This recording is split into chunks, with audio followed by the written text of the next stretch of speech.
On the night of the 13th of January 2012, the Costa Concordia cruise ship ran aground off the island of Giglio, west of Italy.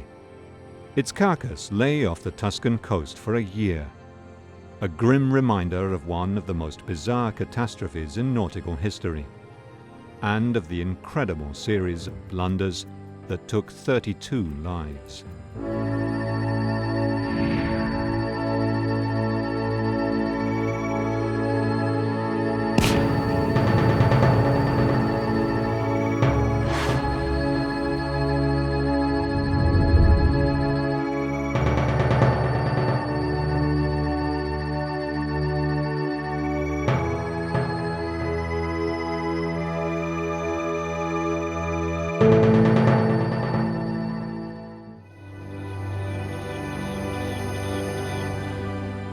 On the 13th of January 2012, a huge ship lay wrecked just meters from the shore of Giglio.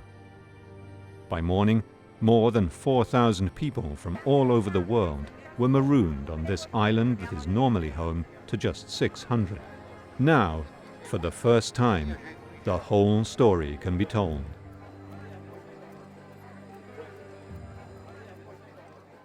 It was a very hard night, a night that time stood still because daylight never seemed to come. We islanders just kept looking at one another and saying, "Is this really happening?" Because it was something unthinkable, absolutely unthinkable. The mayor of Salzburg in Austria barely escaped on a lifeboat and saw the first bodies being brought to shore. Auf der Insel selber das war mitten in der Nacht dann, das war 2. It was the middle of the night, and until about 2 a.m., people just stood around in the port or just sat down here, there, wherever they could. There was no infrastructure, nothing. This is the point when I first saw the faces of the dead. The bodies were taken from boats and laid onto the dock, then covered by a sheet. So it was already clear at that point that there were victims. Zugedeckt, aber es war erkennbar, es war da schon erkennbar, dass es Tote gibt. As dawn rose over Giglio, boats swarmed around the massive wreck. The ship's captain, Francesco Schettino, was taken away and later arrested. The whole story of what really happened that night on the Costa Concordia would only fully emerge later. The $570 million Costa Crociere ship was one of the most luxurious cruise ships on the seas. Yvonne and Roger Pols live in the Black Forest near Freiburg, Germany. They had never seen anything like the Costa Concordia.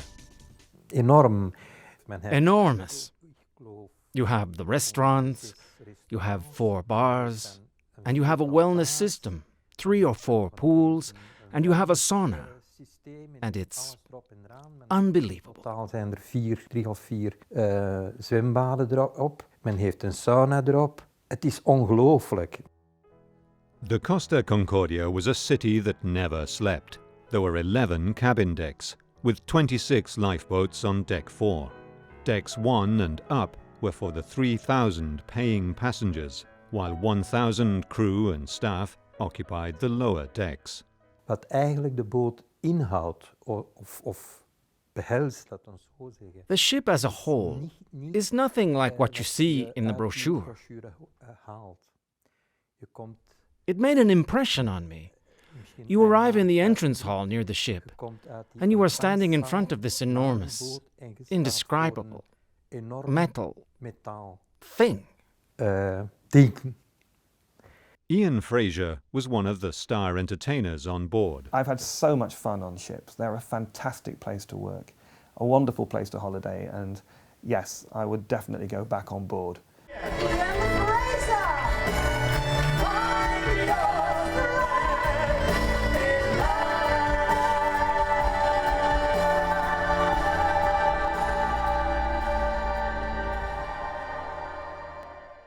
As the Concordia pulled out of Civitavecchia port on the 13th of January, the route should have taken her safely between the mainland and the small island of Giglio. But Captain Schettino had already ordered a change in the ship's course to do a close sail-by of the rocky island. It was the first of many deadly mistakes. Among the passengers was the Swedish journalist Jan Mosander. De första 6 dagarna var fantastiska. The first 6 days were fantastic. Not a cloud in the sky. We docked in 5 different harbours during the journey. We went ashore every morning for a walk. Promenerade. Mosander was a cruise veteran, but it was the very first cruise for 23-year-old Milène Litzler and her fiancé, Michael Blémont. The vacation package was an ill-fated gift for the birthday that was to be her last.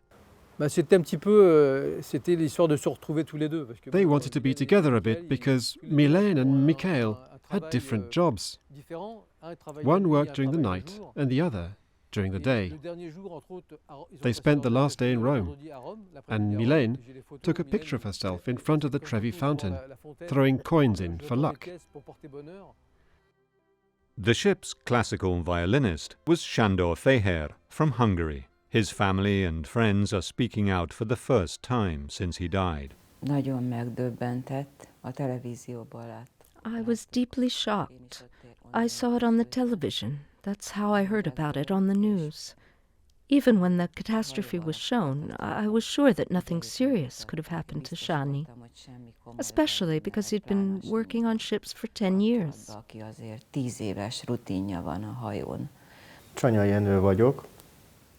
My name is Jeno Shanya. I was playing with the Bianco Trio on board the Costa Concordia with Sándor Fehér. He was our band leader. On that night, January 13th, when everything started, we were actually off stage for an hour, so we went to our cabin. Sándor Fehér was a violinist on board. I'd worked with him on a previous contract. He was unbelievable on the violin. The things he was doing, the technicality, the joy of his playing.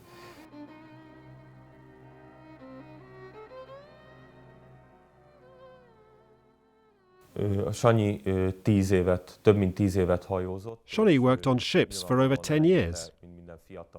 In the beginning, he liked it very much, as any young man would, but that feeling gradually faded after a few years.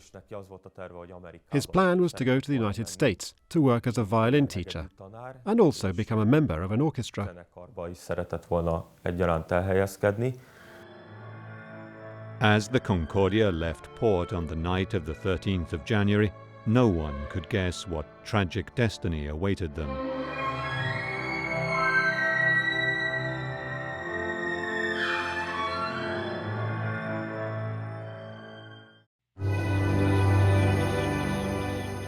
As the sun set over the island of Giglio, Captain Francesco Schettino welcomed passengers aboard the Costa Concordia for their cruise around the Mediterranean.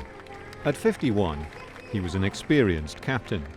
That evening he dined with a Costa-employed Moldavian dancer while his first officer took command. Before leaving port, he had promised his head waiter, who was from Giglio, that he would perform a sail-by salute of the island. The Costa Concordia had done a similar salute of Giglio 5 months beforehand, and all had gone smoothly. The second officer charted the new course, but the ship's charts didn't show the rocks in detail. At 9:34 p.m., Captain Schettino went to the bridge to take command. The dancer and the head waiter went with him. The ship was on autopilot, and the helmsman was on the lookout.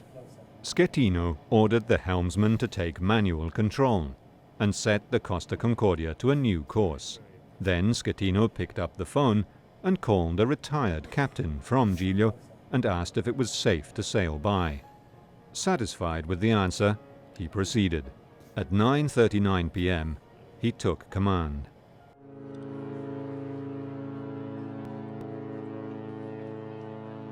As the sequence of maneuvers that doomed the ship began, the unsuspecting passengers enjoyed their last minutes of fun. Dus wij hadden een zeer, zeer luxueus en prachtige avondmaal. First, we had a very, very luxurious dinner. Everything was perfect and delicious and good. Then we went to our cabin, and about 9:30 we went up to the theatre for the show, which was a magician. In het theater de voorstelling met de magician. My wife and I were sitting in the main theatre, the Athena Theatre. I think there was room for about 800 people, and we were watching the evening's show, which was a magic show, with a magician called Magic Martin. Captain Schettino increased speed, but, realizing he was too close to the coast, ordered several turns to starboard. At times, the Indonesian helmsman had difficulty understanding. Just 4 minutes after Schettino had officially taken command, the 290-meter-long ship was just 450 meters from the rocks and headed for collision. But a 15-knot northeasterly wind reduced the effect by half. At 9:44 p.m., he ordered hard to starboard, pointing the ship out to sea.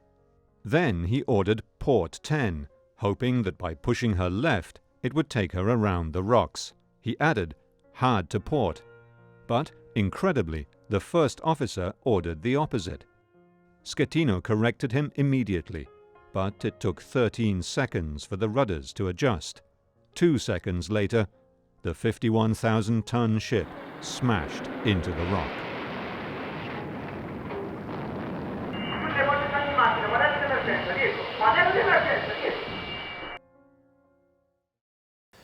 The ship leant violently to the port side, so much so that the can of drink shot across the cabin. I had to hold on to my computer that was sliding off my lap on the bed. The computer was falling off. And there was a very unusual noise that people still refer to, a sort of a dig-dig-dig-dig-dig-dig, which vibrated the ship violently and then stopped. It was about 15 minutes into the show that we felt this crash and shuddering. At first we thought it was part of the show. Very soon after we heard an announcement over the loudspeaker saying not to worry, it was just an electrical blackout. I turned to my husband and jokingly said, "Yeah, that's what they said on the Titanic too." And he laughed at me. Hij heeft mij uitgelacht. 5 percre rá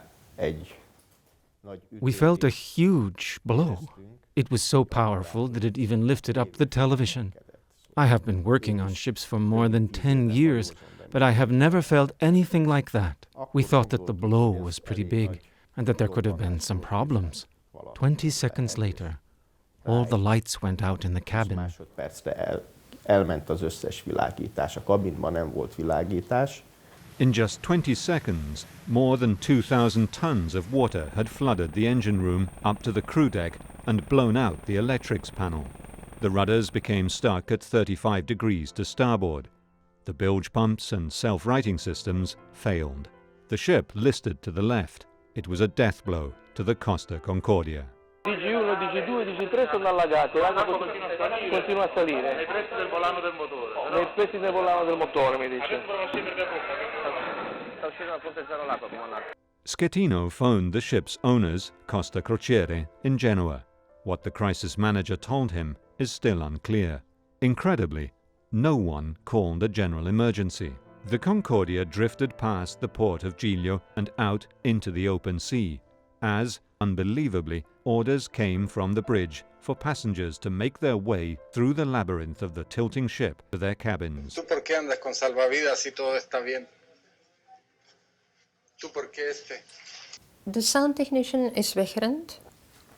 Dan de magician is van het podium gesprongen, is weggerend. The sound technician ran away, and then the magician jumped down off the podium and ran away and never came back.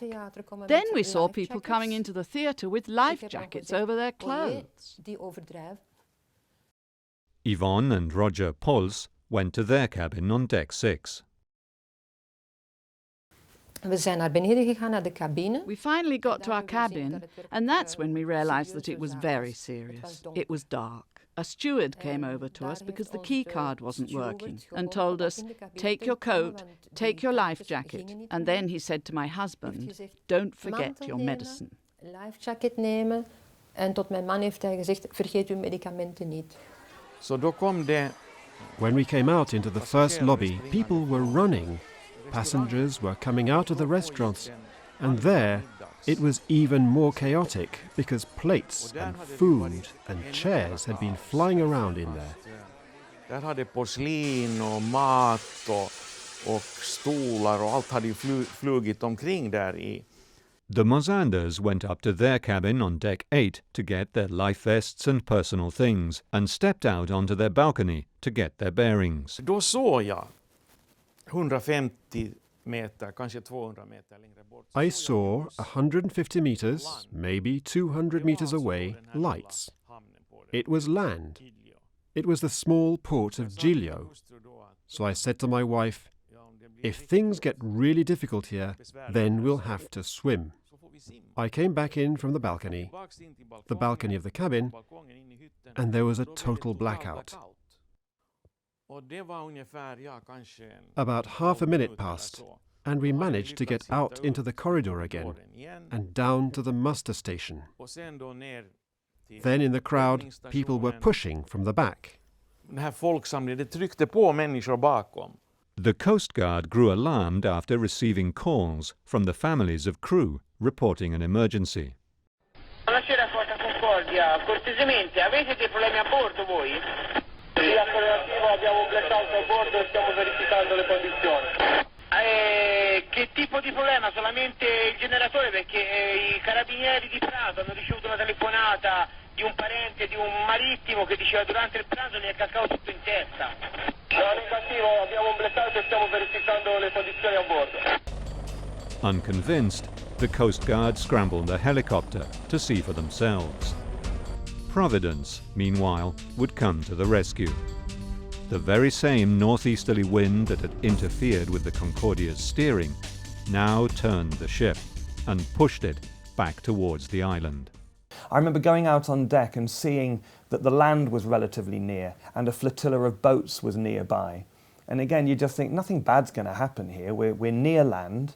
Okay, we're leaning a bit, but my thoughts were we have a show tomorrow night, so we'll be back on board. Make sure you keep your voice warm and don't worry and be focused for the show tomorrow night. There were still no evacuation orders from the bridge. But by now, passengers could see that the Concordia was taking on water and leaning heavily to the right. So they gathered on deck 4, where the lifeboats were. Many went to the wrong muster station. Wij zijn naar level 4 gegaan omdat we wisten dat daar de lifeboats We went to deck 4 because we knew that was where the lifeboats were. It was while we were standing there that we noticed we had a letter B on our life jackets, yet we were standing at muster station A. En we stonden aan kant A.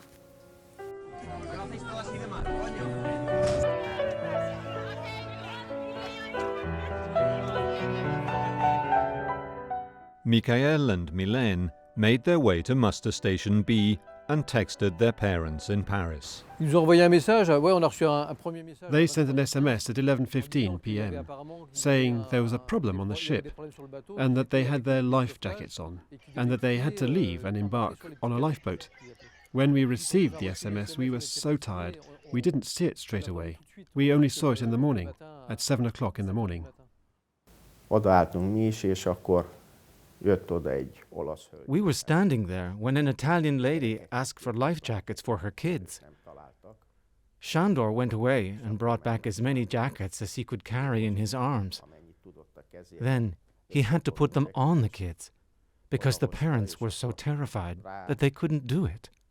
Rakta a gyerekekre, mert a szülőknek annyi jelenlétük nem volt, lelki jelenlétük, hogy a saját gyerekükre ráadják a mentőmellényt. Yvonne and Roger had to cross the tilting ship.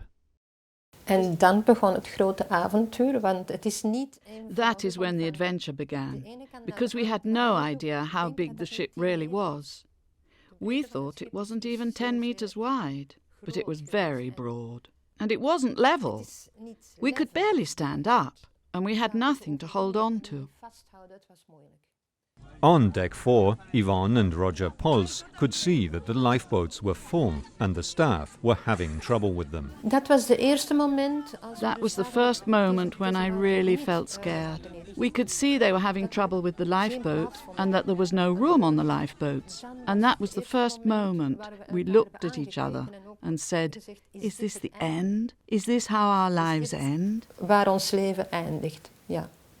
Und das war einfach ein Chaos. Ja, es gab keine. It was simply chaos. There was no command, no instruction. The uniformed officers were not there, but rather it was the people from the kitchen, the restaurant, the maids, or the men who worked in room service. They helped the passengers a little bit, but they weren't really trained. Die Zimmermädchen oder es waren auch Männer, die da im Room Service arbeiten, die haben sich die Passagiere ein bisschen gekümmert. Aber die waren natürlich dafür gar nicht vorbereitet. And I remember saying to trying to reassure a French passenger, she said, "Oh, I'm very scared, what am I going to do, what am I going to do?" And I said, "Don't worry, the only time you have to worry is when you hear the general emergency signal." And as I said that, the general emergency signal was sounded. I said, "Right, now you need to put your life jacket on." At 10:33 p.m., nearly an hour after hitting the rocks, Captain Schettino ordered the general emergency. 10 minutes later, his first officer urged him to order abandon ship, but again, he waited. The dream vacation aboard the Costa Concordia had turned into a nightmare for the 4,000 people aboard. When singer Ian Fraser reached his muster station shortly before 11 p.m., the situation was degenerating. We were leaning so far. Once you get past 20 degrees, launching a life raft on the side that's away from the water becomes almost impossible. And I remember a life raft being launched, deployed, and it stuck on the side of the ship, but they kept lowering it, and it just tilted to the vertical.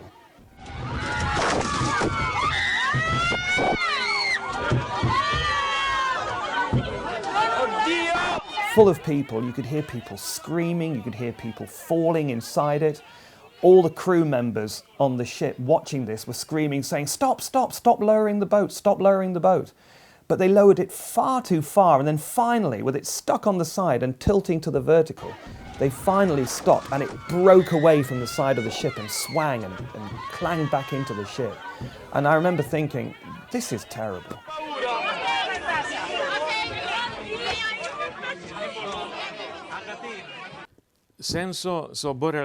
Then they did start winching us down. But the problem was that halfway down we got stuck. The lifeboat got stuck because it didn't have free clearance, but got stuck on the side of the vessel because of the list. And then, for the first time, that's when I became really afraid. But Giglio residents had no idea of the drama about to engulf them. I opened my window and saw this lit-up building right in front of me. I called my husband and said, "Come look at this spectacle. Look at this huge, beautiful ship in front of us." Mario Pellegrini is the island's deputy mayor. He would save many lives that night. Mi sono precipitato qua in porto, la mia casa dista dall'altra. I hurried here to the port, which is 10 minutes away from where I live on the other side of the island, and I was amazed to see this huge ship which was tilting 10 to 20 degrees there on the rocks. Era fuori gli scogli. Meanwhile, passengers like the young French couple, Mylène and Michael, were unable to board lifeboats on the ship's port side. They were forced to cross the ship, but the other side was overcrowded and would soon slip down into the sea. Maar wat we gezien hebben, men moet zich dat voorstellen. What we saw, one must try to imagine. It was unreal. I had to hold on to my husband's coat. Then a member of the crew came over and said, "Fast, fast, run to level 3, quickly, quickly." But it was difficult to go fast, fast, because the ship was tilting so much. Omdat het schip zo... And someone shouted, "Come on guys, you need to get off, you need to get off now." So the ship is now listing at 45 degrees. The wall and the floor are at this angle, so you're walking at the bottom of a V. 6 of 7 mensen van crew. There were 6 or 7 members of the crew that had made a human chain so that we could get up the corridor, and you grabbed a hold of each of their shirts to pull yourself up. We arrived at level 3 and there was a door. My husband went through it, but a woman in front of me fell down and was injured. There was a crew member who had come to help the woman, and he said in English, "She's going down." And I didn't know if he meant the woman or if he was referring to the ship. She is going down. En ik wist toen niet of hij bedoelde of deze vrouw iedere keer terug zou vallen of dat het schip aan het zinken was. She is going down. I do not know how I got from deck 3 into the lifeboat. I don't know. What I do know is that while I was on the deck, I saw 4 hands reach out over me and pull me into the boat. Naar boven komen en die hebben mij werkelijk van het dak in de boot geholpen. Wir waren eine kleine Gruppe, die überlegt hat, zu springen. War natürlich Chaos. There was a small group of us that considered jumping. It was chaos. People were packed. There were so many small children and elderly. We thought, let's wait and let them in the boats first and see how the situation develops. It was at that point that we decided that if the ship goes over to the side, we can quickly jump off and swim away from it. But fortunately, a boat came, and I said, "So, this is our last chance to get off the boat, dry and safely." And that's what we did. Und sicher von Bord gehen können, das haben wir dann auch gemacht. So we got to the starboard side, the water's lapping, a lifeboat is trying to get to us, but the ship is leaning so far it can't get any closer to us, and it sails away. Quite rightly, it would have been dangerous for it to come any closer. So I'm not putting any blame on that. As lifeboats began arriving in port, island officials braced for the massive influx of people.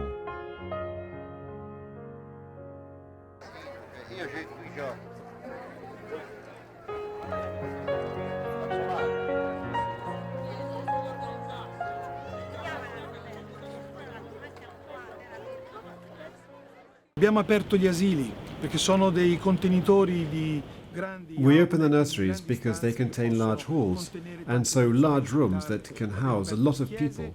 We open the churches, we open the schools, because they're heated, and so they could in some way host all these people. Mario Pellegrini volunteered to go onto the ship to liaise with the captain. A lifeboat took him out to the Concordia's rope ladder so he could climb on board. E lì mi sono forse subito accorto che quello che potevo fare, quello che era andato per fare, non lo potevo più. Then I realized that what I had gone aboard to do had become impossible. There was chaos. People were crying. There were people laughing who didn't realize how bad the situation was. At 12:18 a.m., the ship began turning over. Thousands of tons of water swilled inside the ship as the submerged glass windows broke under pressure. More water rushed in, and as it moved through the ship, pulled people down. According to court documents, this was the most fatal moment of the disaster.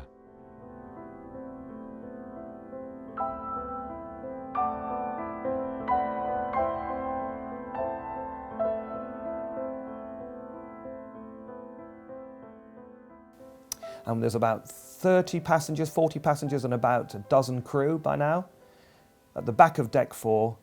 And what do? You're slipping, you're sliding, you're trying to hold on to something. You can't stay upright. I'm hanging on to a door.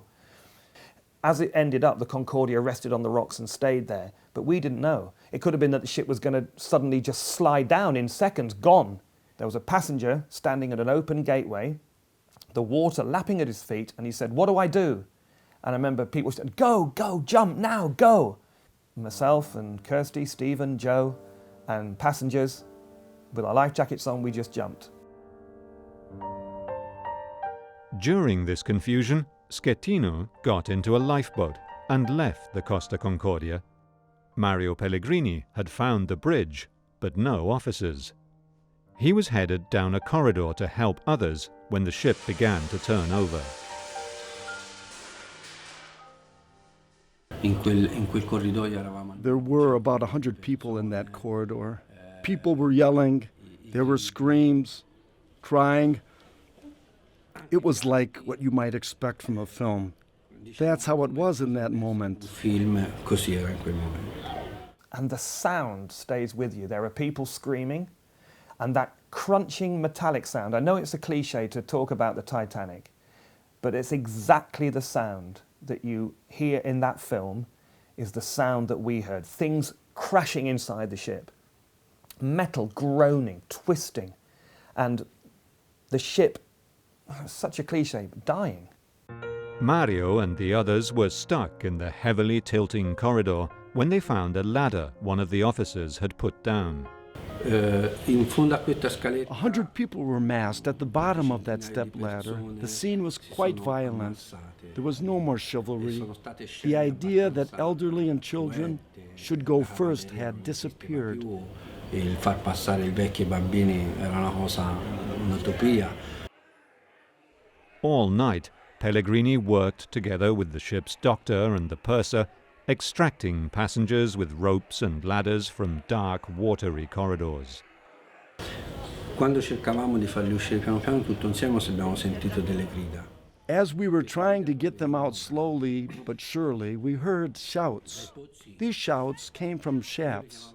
I call them shafts because they were the central corridors of the ship that went from right to left of the ship. And when the ship capsized, these became vertical shafts, and I heard shouts coming from one of them. I called a purser who said that he had nothing, and then we found a small rope. We opened the trap door and saw the people at the bottom of the corridor calling for help. The water was rising, and many were already in a state of panic. They had looked death in the face. Prese dal panico, l'ultimo aveva proprio gli occhi con la morte in faccia. Swimming away, looking back and looking at that with the funnel towering on you. And I remember thinking, I'm going to swim to safety, but the funnel's going to break off. It was at such an angle, the funnel is just going to shear off and crash into the sea. As the lives of many were being saved by the tenacity of the few, Giglio residents and Italian Coast Guard began coordinating a massive rescue and recovery operation.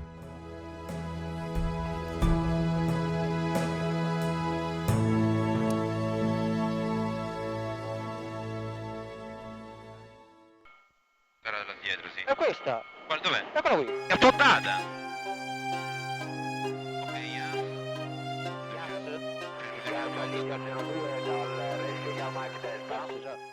At midnight on January the 13th, Italian Coast Guard infrared cameras recorded the Costa Concordia cruise ship partially capsized just off the coast of the island of Giglio.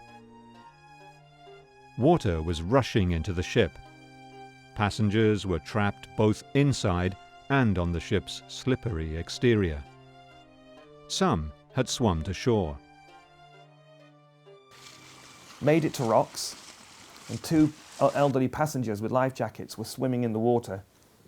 And I said, "You're all right," and I pulled them out of the water, and we climbed up a fairly rocky slope. There was no vegetation.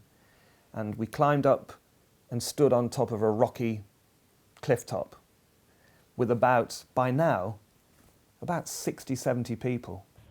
On the outer hull of the ship, I met the officer Canessa, who had laid all those rope ladders to get people down.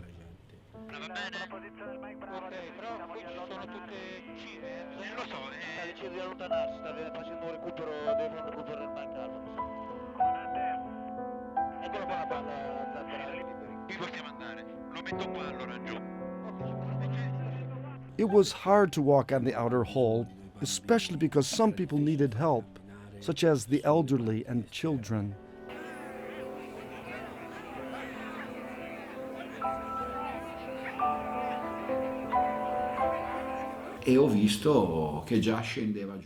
I saw that the people had begun disembarking, and they were coming towards the church with towels and stuff, and they were there on the steps. So we opened the church because we thought if these people had already come off the ship, Who knows how many others there were, and we had to find a place for them.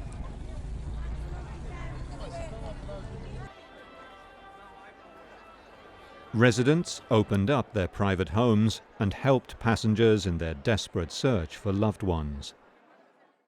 Però io pensavo solamente all'inizio, nessuno aveva capito la portata dell'evento, credo.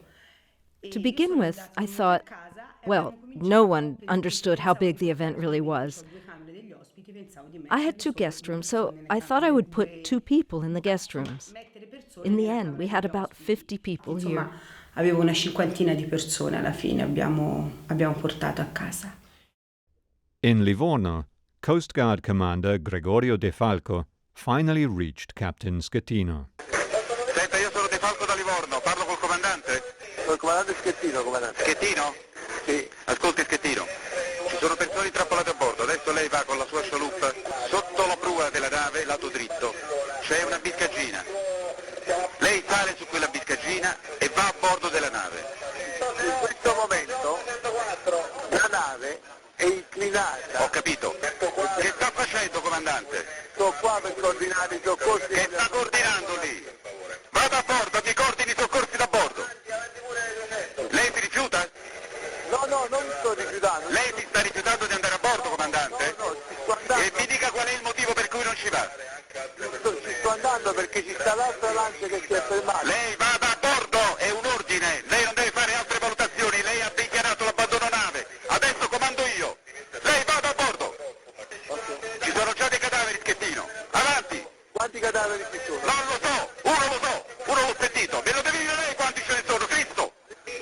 Però, ma si rende conto che è buio e che qua non vediamo nulla? E che vuole tornare a casa, Schettino? È buio, vuole tornare a casa? Adesso va a bordo.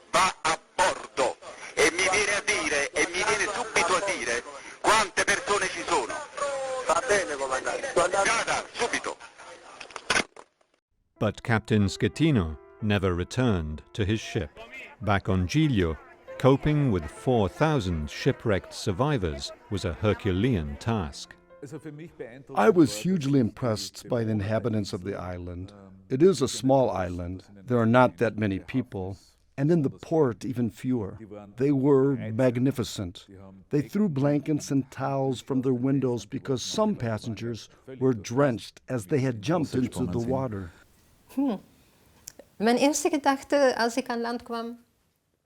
My first thought when I got on land was, well, I looked over at the ship and then I thought, how can one find someone in this mass of people? But he was standing about 20 to 30 meters away from me, and I was glad to see him. Afterwards, he also said he was glad to see me. Ja.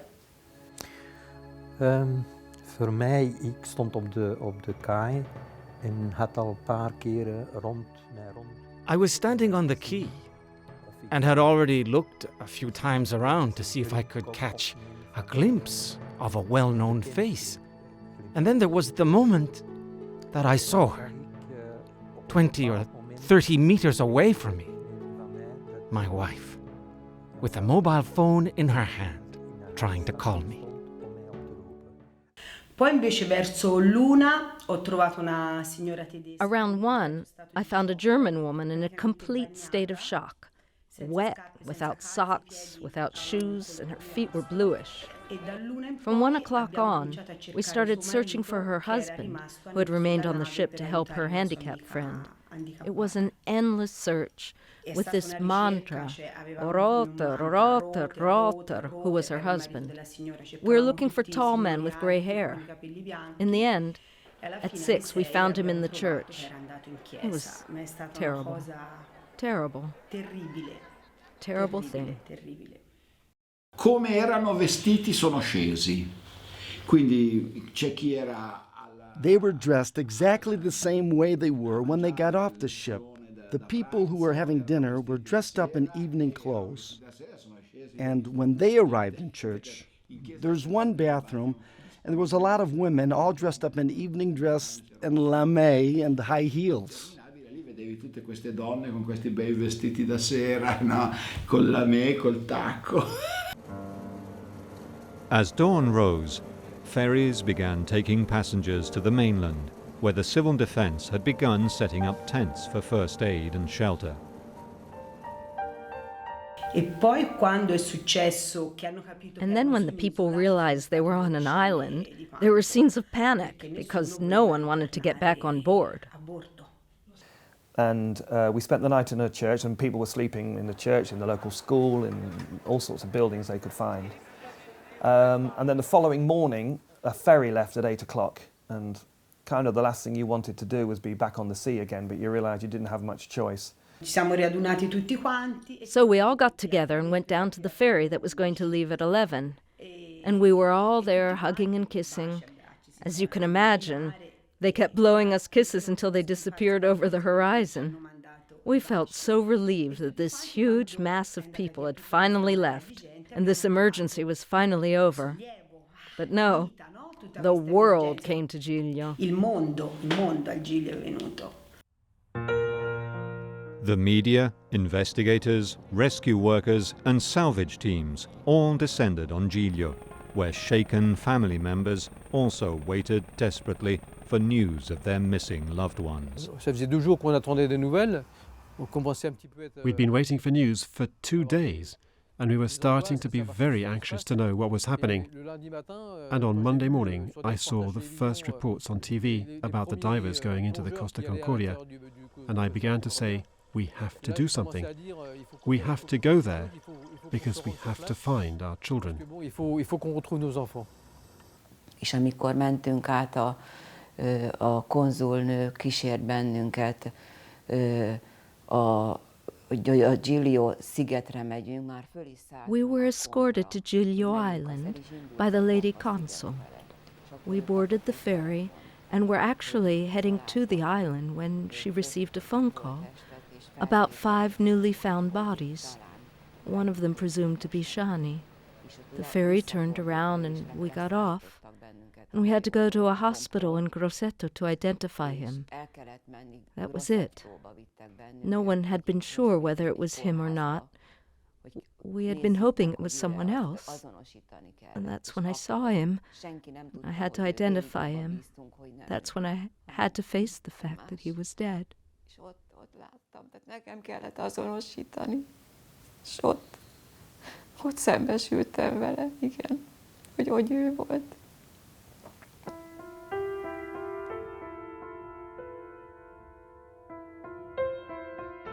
In the weeks that followed, rescuers dramatically saved 3 more lives and recovered the bodies of more victims. The families of the 32 dead pleaded for justice. Francesco Schettino was arrested and a criminal investigation was launched to find out why the Concordia sank and who was responsible.